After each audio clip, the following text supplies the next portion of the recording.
Olá, o Espaço Aberto em multiplataforma pela Rádio e TV Câmara Bauru conversa hoje sobre dependência digital. Pais e filhos e essas relações no dia a dia é um problema de saúde que atinge boa parte da população e que, lógico, precisa de orientação profissional especializada. Por isso, nós estamos conversando com a Maria Luísa Ramalho Ferreira da Silva, ela é psicóloga da equipe da FAMESP, psicóloga clínica. Obrigado por nos receber, Maria Luísa.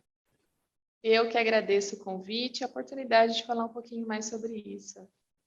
Tá. Quando a gente vai delimitar aqui criança e tecnologia, a gente está compondo várias faixas etárias, a gente consegue discutir, a partir da sua experiência, um ponto de equilíbrio, por exemplo, porque eu imagino que os pais perguntem, entre várias questões que a gente vai tentar difundir aqui, para ajudar nesse papel público de orientação, bom, quanto tempo, ou o que eu considero exagerado ou prejudicial para o meu filho, uma exposição à tecnologia com o aparelho celular, que imagino que seja o principal alvo? Uhum. Olha, o que a gente considera uma dependência digital, né? Tanto de adultos como de crianças, mais especificamente das crianças. Quando esse tempo de uso de tecnologia, ele está exacerbando, ele está ultrapassando alguns limites, quando faz o uso dessa tecnologia junto com momentos de se alimentar, momentos de tomar banho, momentos em que a criança está fazendo outras atividades e que ela acaba solicitando, ou mesmo os pais acabam colocando essas telas para que essas crianças façam mais de uma atividade ao mesmo tempo. O uso excessivo, a gente pode considerar um tempo de... Geralmente, a gente propõe uma rotina saudável de uma criança. E o uso de tecnologia, ela não precisa tomar mais do que 10% do tempo dela, da rotina do dia a dia, né? Então, uma dependência digital, ela perpassa esse ultrapassar 10% do tempo de toda a rotina dela, de todas as outras atividades que ela faz, e perpassa também esse aspecto de quando a criança ela precisa da tela para realizar alguma outra atividade, ou ela só se acalma usando telas, ou ela só come se estiver assistindo televisão. Quando isso for uma necessidade, a criança não conseguir elaborar outros meios, né, de fazer suas atividades e solicitar demais o uso do celular ou de outros aparelhos, o que é muito natural, porque é um estímulo, né? Os aparelhos, as tecnologias, elas são muito estimulantes. Então, é natural que a gente perpasse para isso. Aí você comentou alguns pontos que merecem um pouco mais de destaque, talvez, no nosso bate-papo, pensando no senso comum. Os pais devem estar até já pensando junto com a gente enquanto nos assiste ou nos ouve por rádio e TV, Malu, que, por exemplo, alguns pais, e você deve encontrar isso na sua psicologia clínica, usam exatamente o aparelho celular que está comigo aqui, para dar para o filho como um objeto de atenção enquanto eles estão fazendo refeição, por exemplo, ou como condição para a refeição. Uhum, sim. Né, o aparelho celular, outros meios, outras telas, né, ele é usado muitas vezes pelos pais como uma espécie de distrator, né? Então, aí, a depender de rotina, né, a gente vive uma sociedade hiperatarefada, a gente vive numa sociedade muito sobrecarregada. A depender de todo esse contexto, a gente reconhece que em alguns momentos o uso do celular ele tem um ganho secundário para o pai. Então ele ajuda algumas coisas.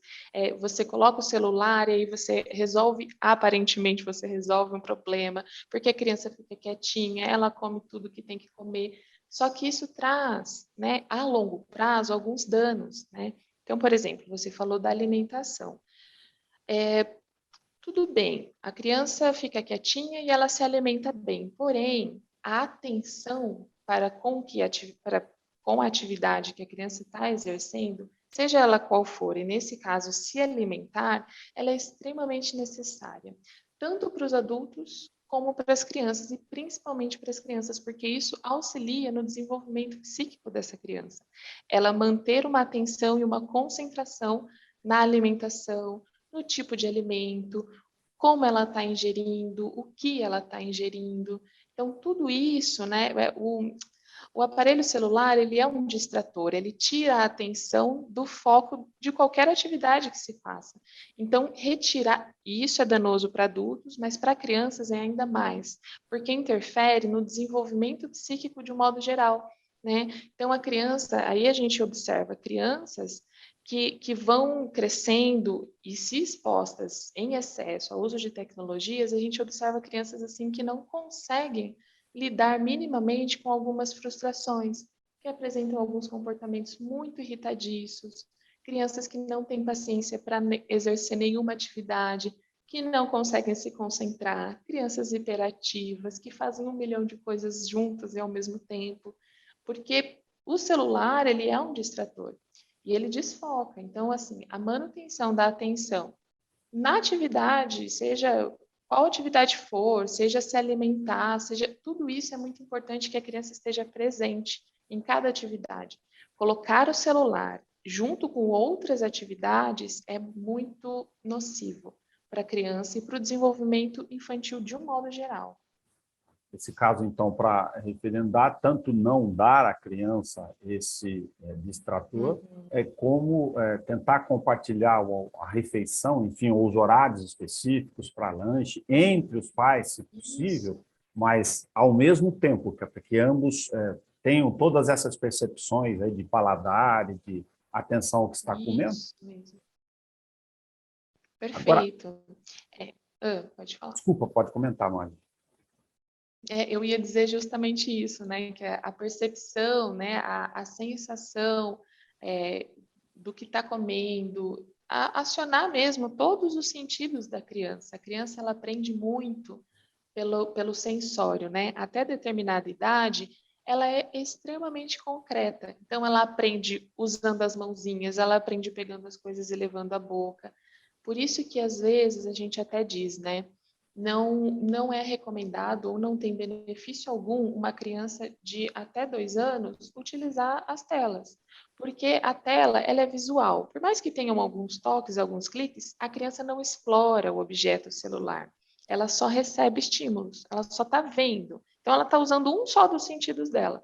Ela tem o tato, ela tem o olfato, ela tem o paladar. E a criança, até os 2 anos de idade, ela precisa de todo esse contexto para por isso que você falou uma coisa muito importante e interessante, né? De estar se alimentando e prestar atenção no paladar, na textura da comida. E às vezes o uso do celular ele interfere num aspecto que é importante, que são todos esses sentidos que a criança utiliza bastante até os 3 primeiros aninhos de idade. Nesse caso, como tem esse limiar dessa primeira fase mais aguda de desenvolvimento, né, e ela segue depois para a chamada primeira infância, ali até por volta de 7 anos, mas esta questão entre bebês e aí quando começa a ter algum sentido de coisa, já, por exemplo, com a referência aí do primeiro ano, de fazer um ano, 12 meses de vida, mais 2 anos, você diria que os pais deveriam evitar, chegar a evitar, por exemplo, submeter a criança a esse tipo de aparelho, ou ter esse espaço de referência do 10% de utilização, se for o caso? Olha, aí caberia uma análise de um contexto, né? Do que esses pais precisam e do que eles podem fazer, né? A gente coloca dicas, mas a gente compreende que alguns pais, eles precisam, às vezes, eles usam como ferramenta mesmo o celular, para ajudar eles na rotina, para ajudar nas questões básicas. O foco é uma criança até os 2 anos de idade, ela não tira benefícios do uso de tecnologia. Então, não se faz necessária nem 10%, não se faz necessária a exposição às telas. Necessário não é. Para a criança e para o desenvolvimento, né, considerando o desenvolvimento infantil. Aí caberia, né, uma análise, uma observação, se para os pais isso ajuda, se isso é importante para eles, se é uma ferramenta, né? Aí caberia esse uso um pouquinho mais limitado, um pouquinho mais restrito, quando vai, por exemplo, né, para, não sei, vai uma viagem de carro, coisas assim nesse sentido, que não tem muito outras coisas para uma criança fazer até os 2 anos, né? Aí cabe uma análise, mas assim, necessário para a criança não é.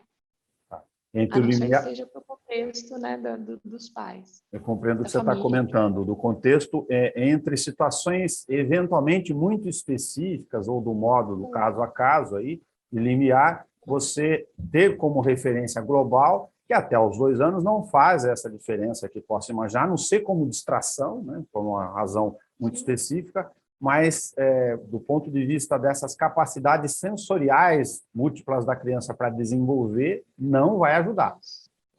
Não, não, pode ser que interfira de uma forma um pouquinho mais nociva, mas auxiliar não vai, não vai Entende? trazer benefícios. Até os E 2 anos, pelo menos, não. E após essa idade, Maria Luísa, mudam as referências, porque entram, lógico, as novas fases. Eu fico vendo aqui como leigo, por exemplo, leituras de que essa chamada primeira infância, se pudesse dividir, né, até o maternal, 2 anos, depois completar o ciclo da primeira infância até os 7 anos, uma fase, não que as outras não sejam importantes, mas fundamental para esse desenvolvimento cognitivo da criança e todos os outros fatores. Sim. A primeira infância, né, se a gente considerar aí do 0 aos 5, tem referências que vão até os 7 aninhos de idade. Ela é extremamente fundamental para a determinação de algumas coisas. Determinação barra construção, para o desenvolvimento infantil, tanto cognitivo, como psicológico, como emocional, como de personalidade.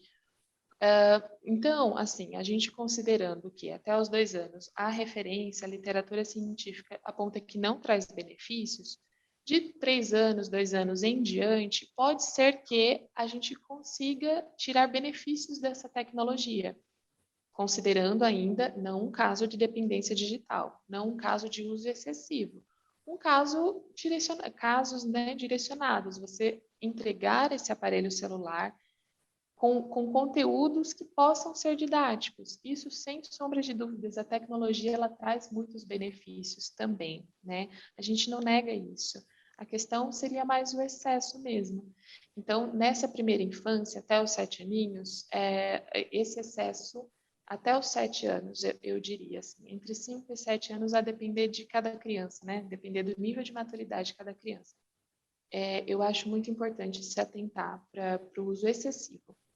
Até os 2 anos não tem necessidade, de 2 anos em diante é possível o uso programado e articulado para uma didática, para um desenvolvimento, mas não em excesso, de novo, né? Batendo nesse martelo de que não em excesso. Claro, e compreendendo a referência sua da necessária repetição em relação à questão do excesso, que é uma busca do ponto de equilíbrio, que a gente está falando saudável aqui, só para não deixar de citar, de fazer o papel de jornalista, que se na sua prática de psicologia clínica você chega em algumas situações, eventualmente específicas, que o orientado tem que ser o pai ou a mãe, porque ele pode não estar adequadamente também tendo controle sobre o seu autocontrole sobre o próprio uso da ferramenta. Ele vira uma referência, né? Negativa. Sim, justamente. Geralmente, né, quando eu faço as orientações parentais ou a educação parental, que a gente chama às vezes, eu parto muito do princípio de fazer um trabalho de autoanálise com esses pais, com esses responsáveis, com esses adultos que estão criando crianças, certo? A criança, ela aprende muito por imitação. Então, ali, nessa primeira infância, claro, considerando fases específicas, mas nessa primeira infância, até os 5, 7 aninhos, o adulto, ele é uma referência, ele é um exemplo. Então, é muito mais o estilo faça o que eu faço do que o que eu falo. Então, o adulto precisa mostrar o que a criança pode fazer. Se você tem, um adulto tem um hábito de uso de celular excessivo, consequentemente, a criança vai fazer a repetição desse comportamento ou ela vai solicitar. E ela vai ser insistente e persistente nisso. Então, a gente considerando isso, eu sempre parto desse princípio de uma autoanálise de como esses adultos estão fazendo uso de celular, sobretudo nesses tempos que passa com as crianças, e também de momentos assim de estabelecer uma rotina, né? A criança, ela se beneficia muito de rotinas consistentes, rotinas que não sofram muitas alterações, que não mudem muito. que elas consigam manter o máximo né, de disciplina, assim, de rotina. Rotina diz já o nome. Então, assim, o estabelecimento de acordos com a criança, de horários a serem usados, da forma como vai ser usado, e manter esses posicionamentos e esses limites também, né? É absolutamente saudável para uma criança. No uso do celular. Então, esses dois pontos são coisas que valem a pena os adultos considerarem. O estabelecimento de rotinas consistentes, com limites, né, com acordos com a criança, que ela tenha voz também, que ela seja ouvida, mas que ela também ouça esses pais em uma troca. E também a autoanálise de como eles estão se comportando com o uso das tecnologias. São dois pontos muito importantes para se considerar esse fenômeno, né, de dependência digital, principalmente infantil. Tá? Essa dependência, pensando do lado extremo que você possa ter, você falou de consequências aí, de sinais que a criança possa dar, de irritabilidade, né, de não ter condições ou emocionais, ou não demonstrar capacidade emocional de aceitar não no dia a dia, de lidar com a frustração. Chega a ter situações extremas onde você precise pensar em uma orientação, terapia mais longa para poder fazer uma conversão disso, ou isso não é exatamente algo que preocupe no dia a dia da sua experiência? Olha, do ponto de vista de profissionais, sim, a intervenção, né, de quando está muito exacerbado, digamos assim, quando os pais não conseguem mais dar conta sozinhos dessa dependência digital, isso considerando depois que já há um vício, né? A gente Sim. considera a dependência digital um vício. Qual que é o parâmetro para procurar um profissional? Ou receber uma educação, um auxílio, uma orientação de como lidar, ou de realmente colocar a criança numa ludoterapia, né? Porque a gente pode considerar que essas reações emocionais, irritabilidade, intolerância à frustração, falta de paciência, às vezes até comportamentos mais agressivos, que são consequências do uso excessivo de tecnologia, a gente pode considerar que isso interfere em todo o restante da forma como a criança vive, né? Então, isso traz outras repercussões emocionais, psicológicas, de interações sociais, né? Então, quando buscar? Então, quando realmente os pais não conseguirem mais ou tiverem esse desejo de oferecer essa ajuda. A ludoterapia, né, que é a terapia infantil, a gente fala ludo porque é do lúdico, né, Tá. que é por meio da brincadeira. A ludoterapia, ela auxilia muito a forma como a criança vai se compreender o mundo e como ela vai lidar com esse mundo. Uma criança que é muito irritada, muito agressiva, ela sabe lidar pouco com o mundo, ela sabe compreender pouco.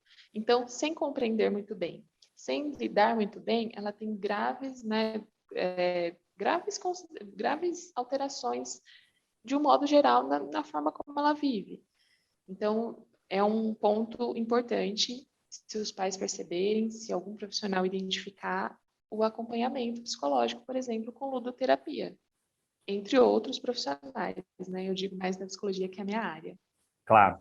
Um alento aqui, na sua orientação para a gente fechar esse raciocínio, no espaço aberto de hoje, é que quem eventualmente esteja nessa condição bastante desfavorável, esteja preocupado lá com os cabelos em pé, como diz a linguagem popular no dia a dia, é que tem caminhos, né? Tem caminhos para ajustar isso no dia a dia, com orientação e trabalho profissional especializado, para que isso atinja um grau de equilíbrio, um grau de sustentabilidade nas convivências e no desenvolvimento da criança.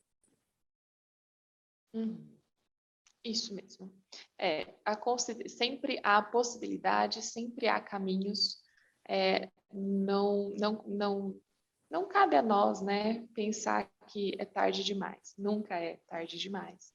Há sempre meios de você ressignificar, de você refletir, de você olhar para tudo isso e começar a trabalhar de agora em diante formas diferentes.